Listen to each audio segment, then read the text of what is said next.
What is good, guys? We are back with another episode of Coming In Hot. Here again with Spencer. Adam couldn't be here today. He has some family issues, but he should be back for next episode.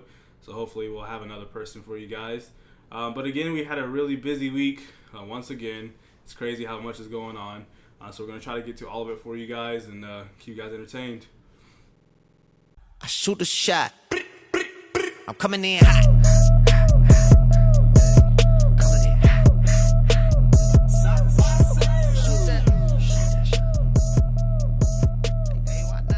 So again, we know that the combine ended a couple weeks ago. So now this is the second, I guess, part of getting recruited or getting drafted is their pro days.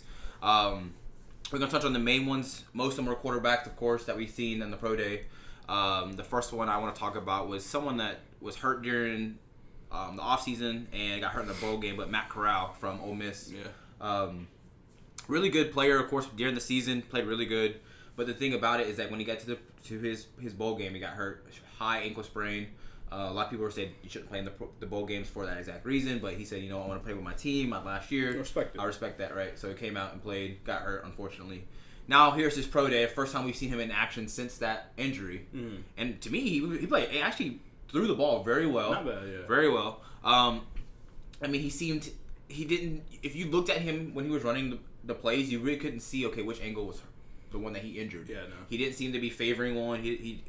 All his throws were accurate, on point. Some of them he did overthrow them. Some of them he did kind of get like it was behind when he was throwing the ball. Mm-hmm. But overall, again, he threw pretty good. Of course, these pro days are at their colleges, right? At their facilities usually indoors. So it feels like they're at home. Exactly, yeah. So they get around their coaches, their players, their receivers are the ones that are catching the balls for them and stuff. Like unlike the draft has their own, like, the receivers of the draft catching the receiver. They actually, this one, the pro day, they have the receivers they threw to all year. Like they're used to. Right. Yeah.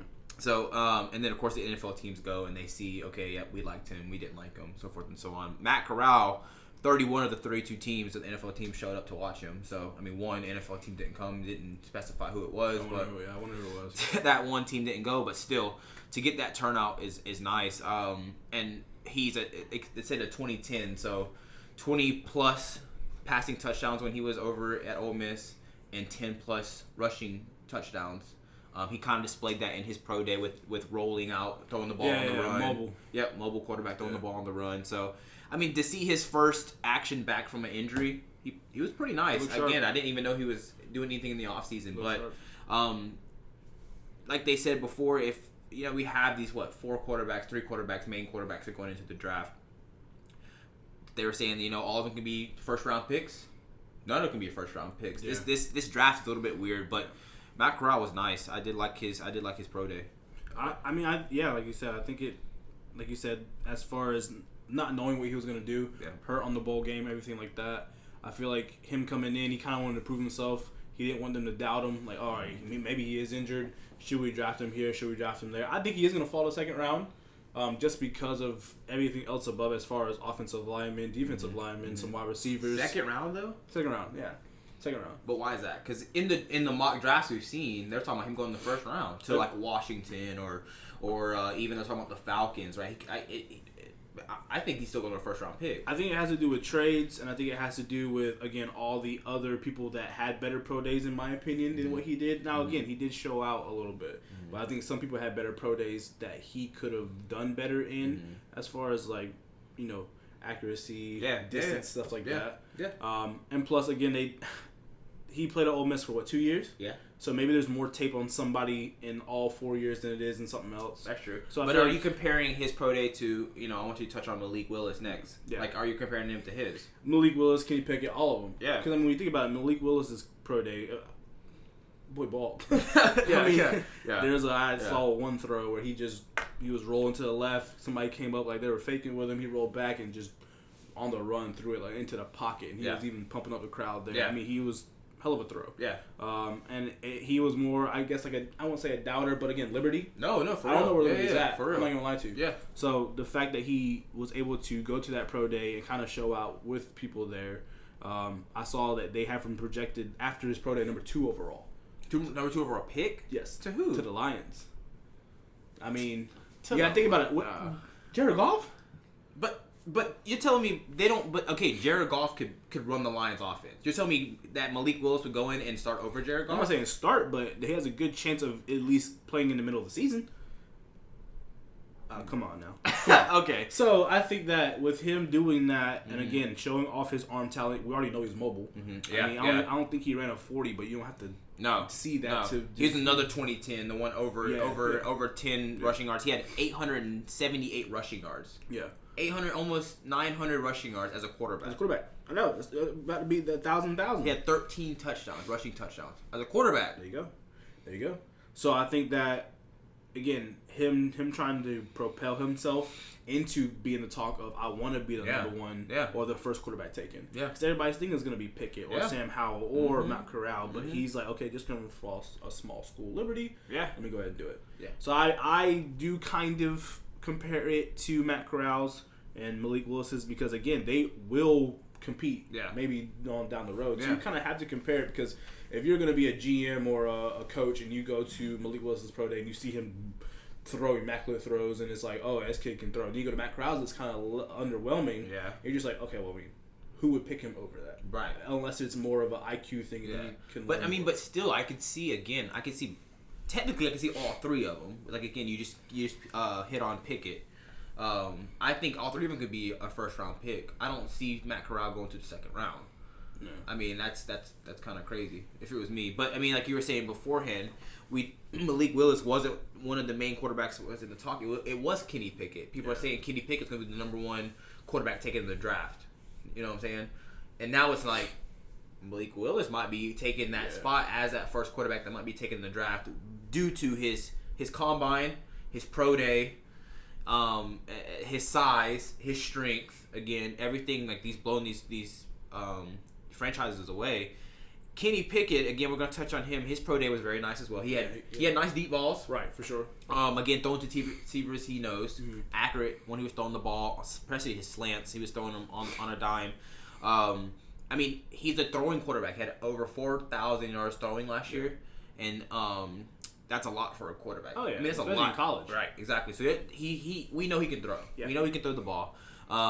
Of course, his hand size again was a factor. A lot of the organizations at the combine and his pro day measured his hands again. One of them was the Panthers. They for sure said, "Look, we're going to measure hands," because the Panthers, the Steelers, and the Falcons are the main teams that are looking at him right now. So they measure his hand size. Of course, he might fumble the ball. He might not be able to handle the ball as well as some of these other quarterbacks that have larger hands. But another thing, I was watching his combine. I've never seen a quarterback that I know of wear two gloves. I had that written down too. Wear two gloves. Like, I've seen one glove on a non-throwing hand sometimes, or even a throwing hand, but I've never seen two gloves on a quarterback. Teddy Bridgewater does it. Both? That's the only one that I've seen who has two gloves. Really? And they were talking about it earlier because some of them had that adhesive on it. Some people say it helps in the rain, or some people says it helps to grip the ball better. I feel like you think it's because it's hand size? Maybe he just feels like he has a better grip of it when the weather does get it a little different. I just feel like you can't hold the ball. I feel like it would be like the other way around. It'd be like more slick. I don't know. Maybe you don't get the feel of the ball. Yeah, think about it. They probably wear the same ones receivers wear. So it gets to the point where you can catch it. I don't know. That's what I'm trying to say. I don't know. So like catching the ball. Yeah. I don't know. But it was interesting to see that. Again, he was a nice quarterback that had nice throws down the field, deep balls. Yeah. That was one thing that they kind of highlighted when he was throwing the balls. Like, look at his deep ball. Yeah. And as we know, just like the combine, the pro days have no type of rush. Yeah. No corners. Yeah. No time really. Yeah. So you're just throwing freely. Right. One NFL player came out and said, What quarterback has had a bad pro day?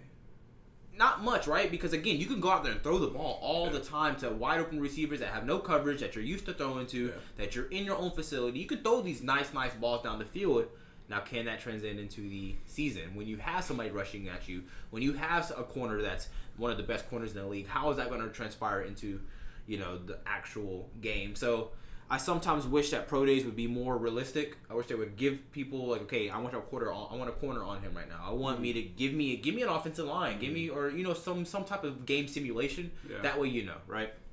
But those are the quarterbacks for the pro day. I know we also want to touch on two of the main wide receivers there, both from Ohio State. You got Garrett Wilson, Chris Olave. What do you think about their pro day? I mean, it was yesterday, and like you said, it's two of the biggest wide receivers. Yeah. Especially coming from the same school, Yep. and it kind of it's kind of crazy because they can possibly be back to back picks. Yeah. So I saw again after the combine, what's the name or pro day?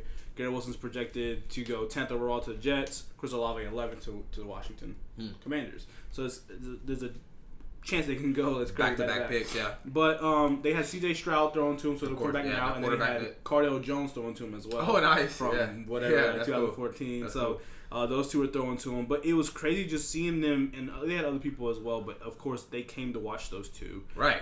Garrett Wilson's crazy with his body control. Mm-hmm. He has height. Yeah. Whereas, as far as he could I always say out rebound somebody. Yeah. He just has. Out it's jump, crazy how he can twist and maneuver at the size he is. He's real shifty. So they were looking at that, and then Chris Olave is more of a quick speed person. He's not as tall, but he has just quick hands. So his route running is more crisp than Garrett Wilson's. But really, they were just showing off their speed. They were just going. They had more deep balls and more posts than anything. Yeah. Again, just trying to show their speed. And as far as they did a couple toe taps because they're trying to show. Okay, I can't get too far. Yeah, they got to show all their abilities, right? We both know they're one of the fastest duos in the draft. They both had under at least a 4.3. Yeah. If 40. So we both know they're going to be fast. We both know they have hands. Yeah. Again, they had CJ Stroud throwing to him, so they had a comfortable quarterback throwing them to him. Yeah. Which I read up on. We'll talk about that later. But I read up on how they were like, who stood up into the pro day? Like, that quarterback. Yeah. And he's not even ready for the draft yet. But they just for future reference, they're just showing that he was making the receivers look good, but the receivers making themselves also look good too. And I mean, we've seen what they did in the actual season. Mm-hmm. Whoever gets them is going to add an element to their team, regardless. Yeah. They might not be the starter right away, but they'll be someone that come off the sideline and be able to punt return, kick return. Yeah, exactly. Special teams. Yeah. These places that are going to give them experience in the league. But I do believe that they could easily go in the top 10. Yeah, they'll either go the first round. If you don't go first round with these speeds. You're not looking at the wide receivers. Yeah. So you're looking at something different. And I hope that they really do transpire into a really good receiving core wherever they go to. People are saying they either one of them would go to Chicago, meet up with Justin Fields again. So having that kind of that familiar type, and if you know how he throws, how this runs, like Tua and exactly what it's just how it is. Yeah, how it is. I like it. But I think this pro day it kind of showed what needs to happen. Hopefully, we don't gonna shake up the draft, right? Because a lot of with the trades and everything, it's you don't know when they're gonna. We don't know. It's like the first time where I think each mock draft is continuously changing. Yeah. Because it's like, he could go number 2, and then something happens. Oh, well, he got traded there, so he may not go number 2. He may drop to 3. So 4. Do you think right now that all 3 quarterbacks will go first round? No. Okay. I do.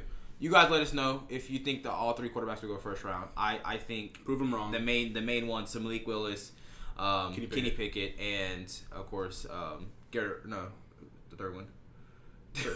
Their quarterback? Yeah, who's the third one we just talked about? What, Sam Howell? No, the third one we just talked about. We didn't talk about Corral. See, he's so irrelevant. I forgot his name. So I think all 3 of them will go in the first round. But I mean, you also got to think about Desmond Ridder. I mean, we're talking about all these other people that are still in it, but I really don't think all 3 of those will go first round. Again, let us know. I'll prove you wrong. Let us know. So we got our segment of Hot Topic today.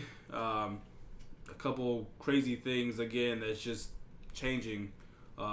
It's like every week there's a hot topic. Yeah, every week it's a hot topic. So this one, of course, is something that both of us are happy about because the hot topic we're going to talk about, it deals with both of our teams. Almost other thing. Pretty heavily. So, I mean, again, if you guys have some hot topics you would like for us to talk about, let us know in the comments. And soon we're going to come up with this thing. Give us a comment, and then we're going to start this new segment. It's called Comment of the Week.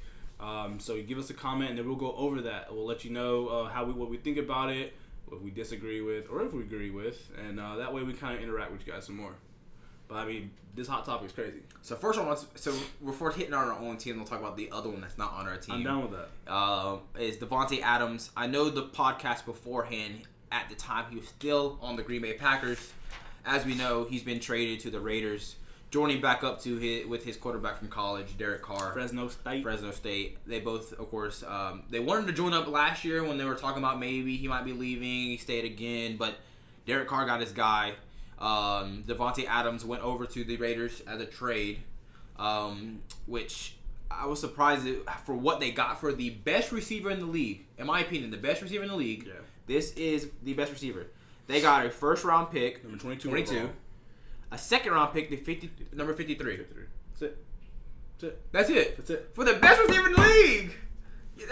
What the I wonder if they got, a cheeseburger on the side or something. Like you're telling me for the best receiver, you got 2 picks. And one's a first round. Again, something in that organization there was just too much. Especially when we talked about it too, because as we know, he got a contract for $141.25 million for 5 years. 5 years. At the time, he was the highest paid wide receiver. Mm-hmm.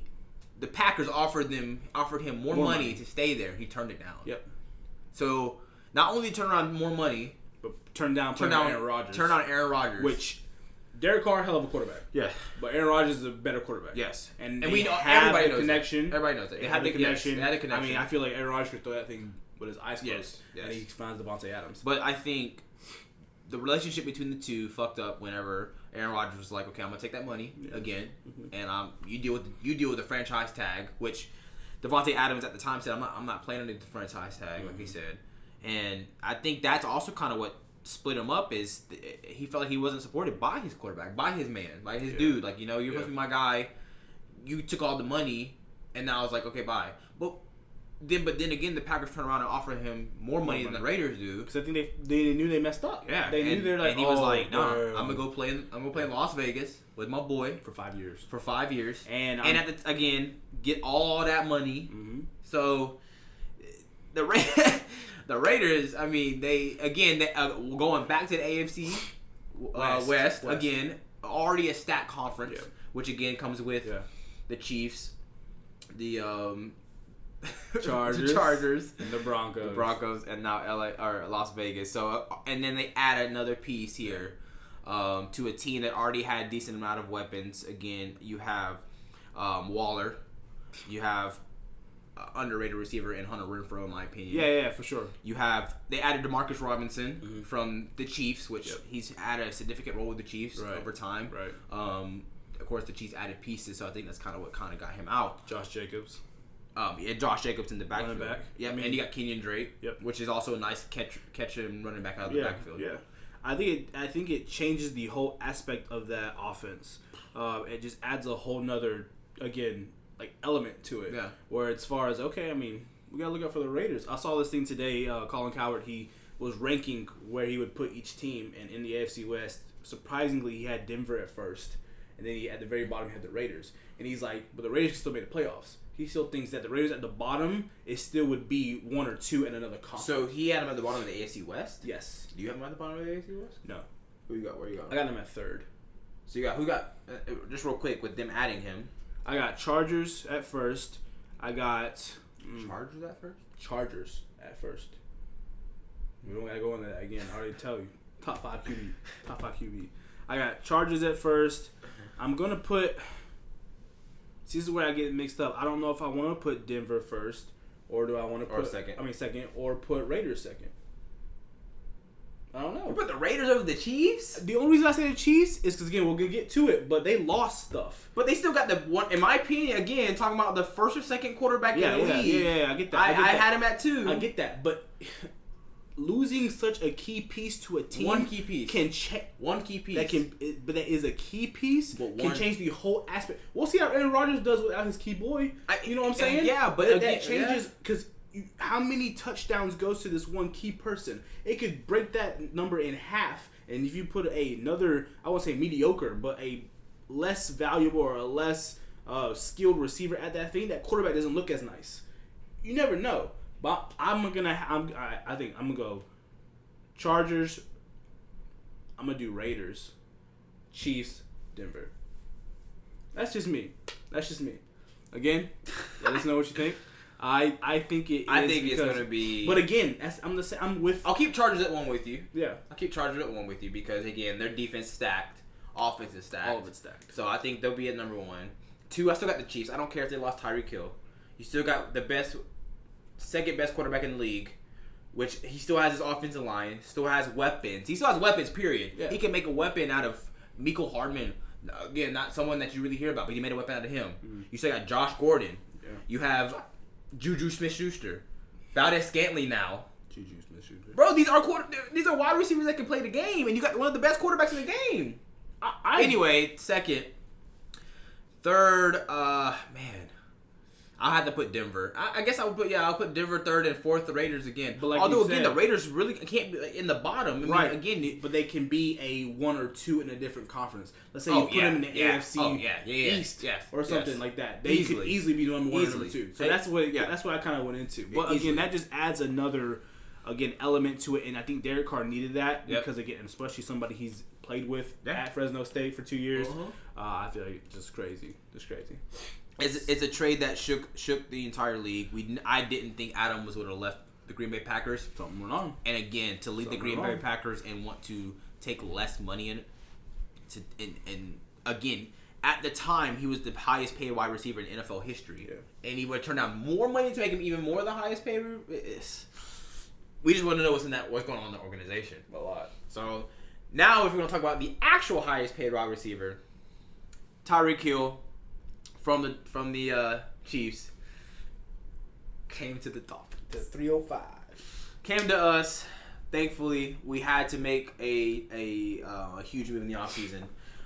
We did trade 5 picks for him. Yeah. 5 picks, which in a way they say we fleeced them. That means, of course, like we actually stole from them in a way because we got the best out of the deal.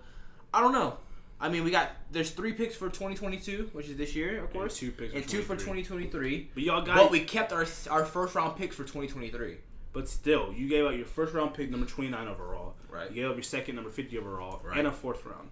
That's 3 picks. In the first 4, that could have been a good offensive lineman for Tua. But look what we already did, though. We already grabbed 2 fifths. We grabbed arguably the best offensive lineman in the free agency. We grabbed him.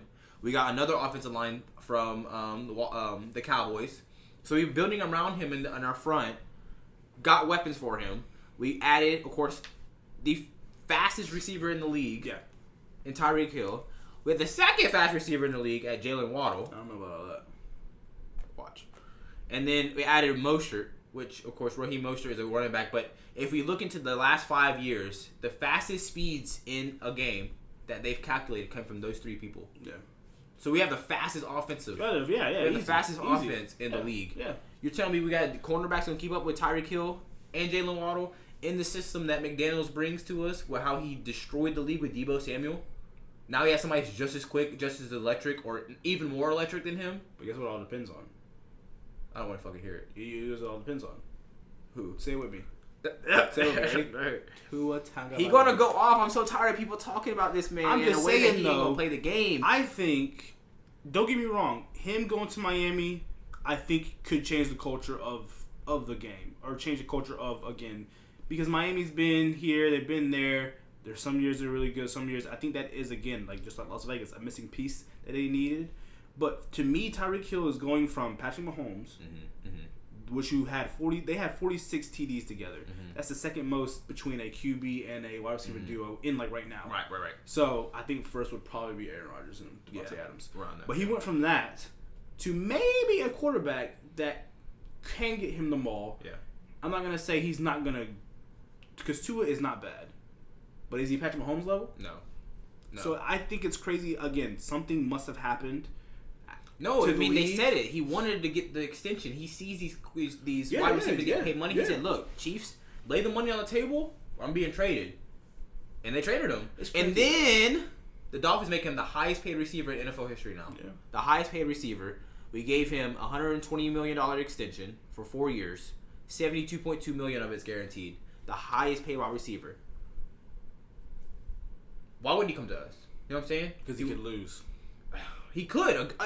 I'm pretty sure he didn't put that in the factor. Going from a winning program, nobody's gonna say in the league, if you do, you're dumb. And even as a Dolphin fan, that Tua is gonna be better than Patrick Mahomes. Yeah. Tua is in his 3rd year, only in his 3rd year, right? had the second best completion rate last year. Second best in the NFL. He had the second best completion rate. Out of how many games? Like at least 10. Right. Or 12. He had 12 games. He played 12 games, and he was hurt for 4. That's what I'm saying. Or 5. But still, again, the best completion rate in the NFL, second best, and you're throwing to, again, that somebody, all you have to do is get him wide open. All you have to do, give him a slant, fucking gone. Jalen Waddle, same deal. Again, they can make him into, McDaniels has an offensive mind that's crazy. Again, just, here's a sweep. He's going to go off to the right. He's going to, that's a weapon that not only we can throw to, we can put him in the running game, we can put him in the screen game. There's so many things we can do with Tyreek Hill, especially, again, we brought back Gesicki. We added Chase Edmonds, added Cedric Wilson. They're bidding around this man Tua, and this is the key piece we needed. I cannot wait for this man to shut everybody up, show everybody that he can throw. He played at the fucking Alabama, won championship games. Y'all act like this man's a bust. I don't think he's a bust, but third it's year. Another ball game. A third year. Third year doing what? We started 1-7 last year. He brought them to 9-8 last year. Going to playoffs? No, but I don't give a fuck. We went from 1-7 to 9-8 with Tua. Talking about with an offense that wasn't that great, an offensive line that wasn't that great. We were this close to the playoffs, and now again we're adding the offensive line. We're adding the weapons for him. This man has no excuse to lose to not win the game. Just wait. I'm not saying he's going to do bad. I'm not saying you guys are going to be bad. I told one of my boys the other day I think that Miami is a sleeper, and this was before they got Tyreek Hill. Mm-hmm. Just because of who y'all are building around. Right. But I will say this again. This man's left Kansas City to go to a team that is, I still feel like, is rebuilding. They may have to be the end of the rebuild. Yeah. But they still, I think it's going to take a solid 2 years before y'all get to this point where y'all are in that dynasty of what Kansas City was, maybe still is, what the Patriots was for a while, that you guys are at the top of the AFC East. Because you guys still are, what are y'all in? What do you mean? Y'all are in the AFC East. I thought so. Yeah. So you got to get Bills. Right, I say you still got to get past those Bills. You still got to get That's it. I saw today that they still have you guys ranked third to win the AFC East behind the Patriots and behind the Bills. Well, Bills and Patriots. Of course. So I mean, you still have to get through that. But I'll put it right now. We make it to the playoffs. I'll say it right now. Make it to the playoffs. I don't care if it's a wild card. We make it to the playoffs this year. I'll put it. Y'all see it. I'll put it on everything, bro. I'm telling you, there's no reason why if everybody can stay healthy, there's no reason we do not make it to the playoffs this year. March 24th at 10:31 p.m. He said they're going to the playoffs. Yeah. When they come back to that, when they don't. We will. So let's go to the team that is going to the playoffs next year.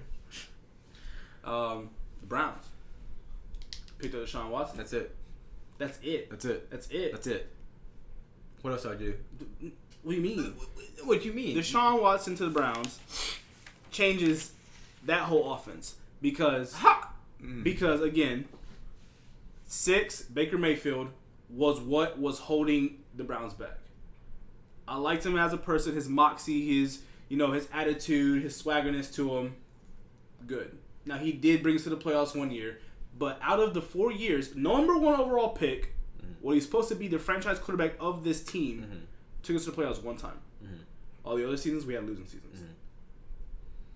Now you bring in a high caliber person as in Deshaun Watson. Hasn't played a year yet. I had a whole entire year hasn't off. played that, but doesn't mean he ain't working. Doesn't mean he ain't working. Correct. Yep. We already know what he can do. That changes the aspect of the game because, again, before we get into that, $230 million guaranteed. That means he is the highest paid, fully guaranteed athlete in NFL history ever. That means we gave him and said, bro, you gotta work. Regardless, you get $230 million guaranteed for life. Yeah, that's more than what we were talking about on the podcast beforehand with Aaron Rodgers. Right. This man is now the highest paid NFL player. Guaranteed. That means, like, you said. He took a whole year off. And he took a whole year. And y'all gave this man all that money. That just goes to show that how... And not only all that money, but what else did y'all give him? What else did y'all give the team that traded him, the Texans? I think we gave him we did give them a first round pick. And 22, 23, and 24. How many picks y'all give him overall? 6. 6 picks. And you were just talking to me about giving up 5 picks. Y'all gave up 6 picks for this man. Y'all gave up 3 first rounds, which is 22, 23, and 24. So y'all don't have the first round picks for the next 3 years. We ain't gonna need them. Wow. We got a 3rd round pick in 23. Yep. And a 4th round pick in 2 24. 4th round picks.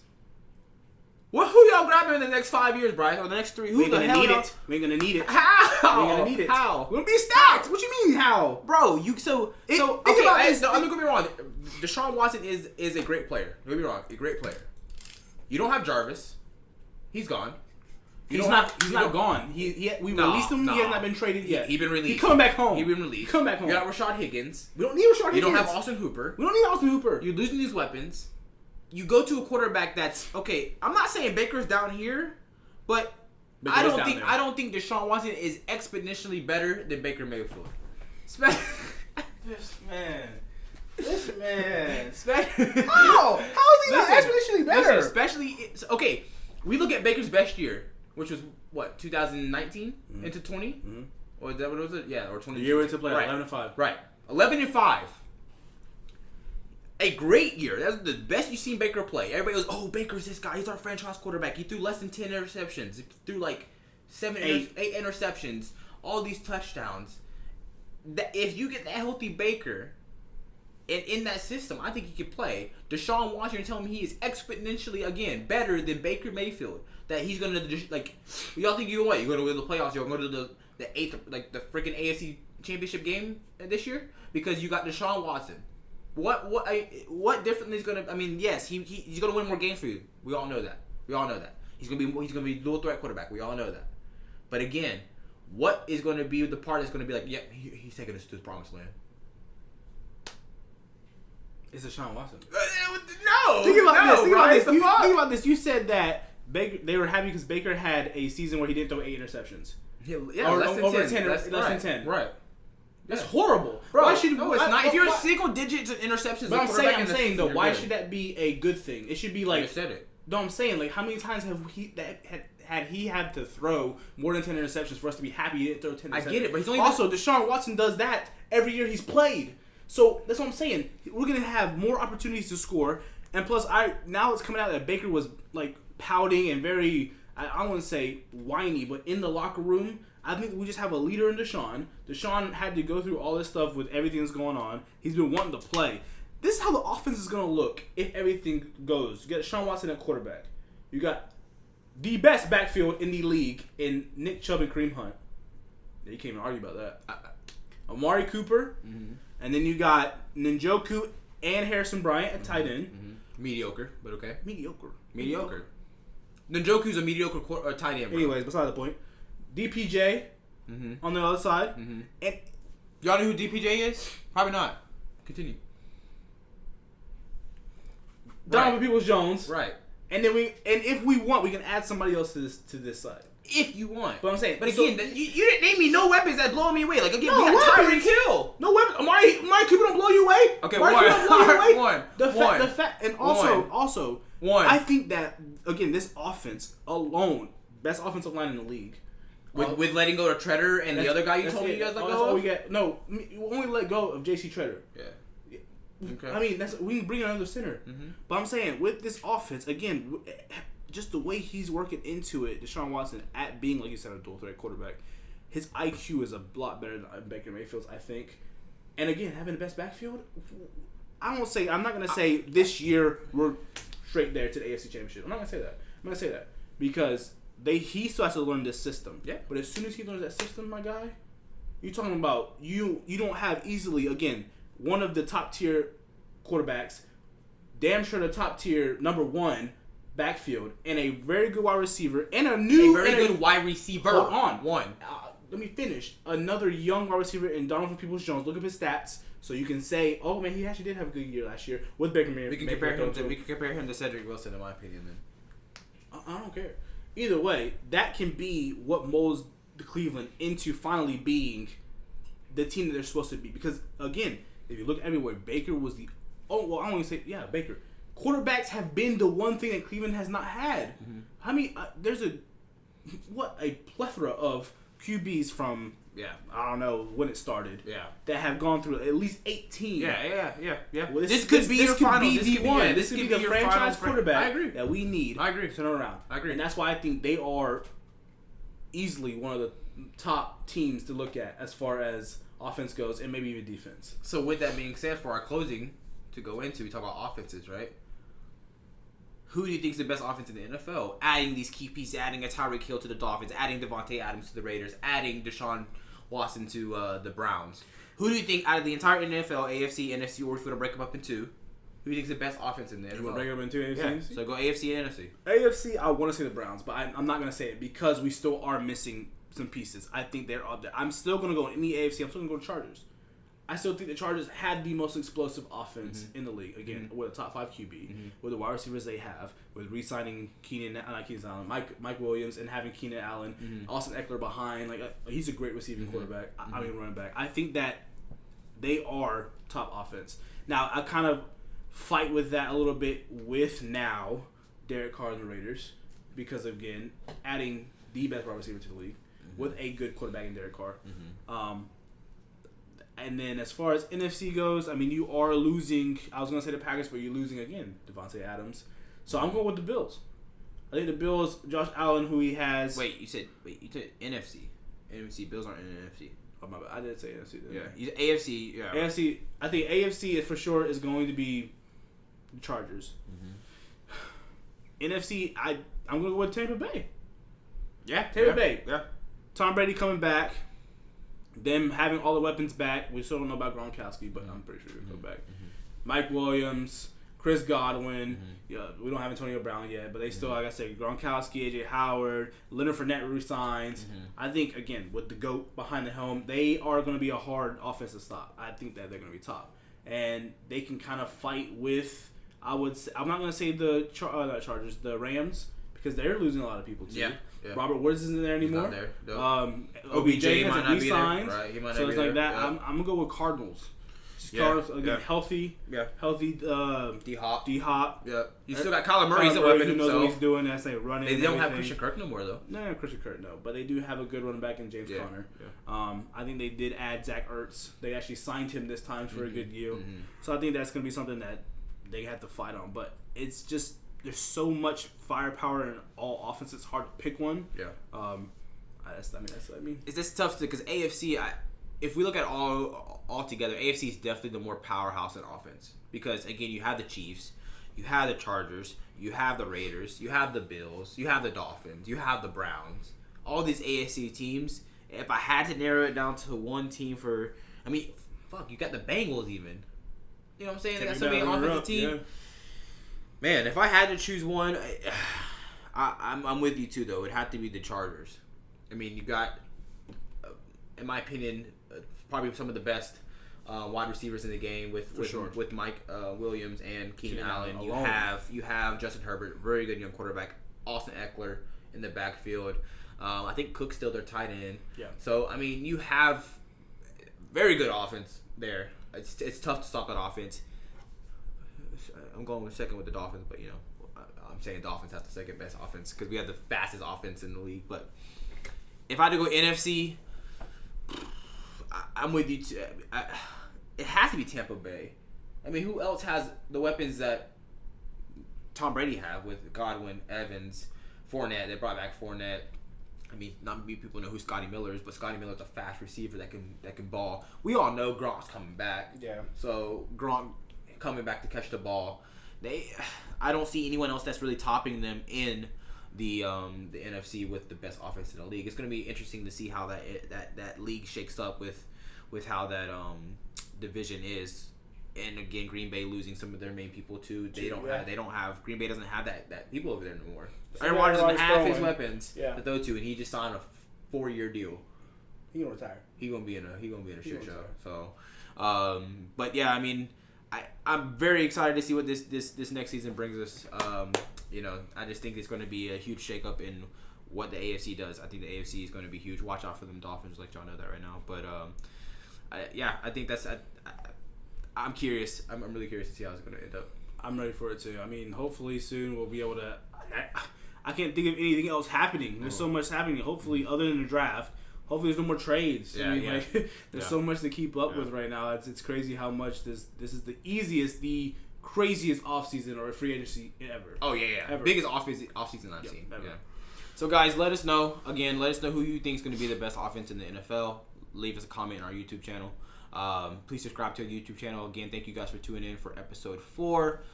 We will be on again Spotify, Apple Music. Again, we do drop our videos. But let us know on social media, and we're on our YouTube channel. Follow us or subscribe to us. Appreciate you. Hopefully, like I said, Adam will be back soon. Again, just somebody else you guys can kind of hear his opinions and whatnot. Him being a Pittsburgh fan, but yeah. But again, like he said, subscribe. Let us know again what we can do, and that way we can interact with you guys more. Again, we appreciate you guys tuning in for episode 4. I'll take care. Coming in hot.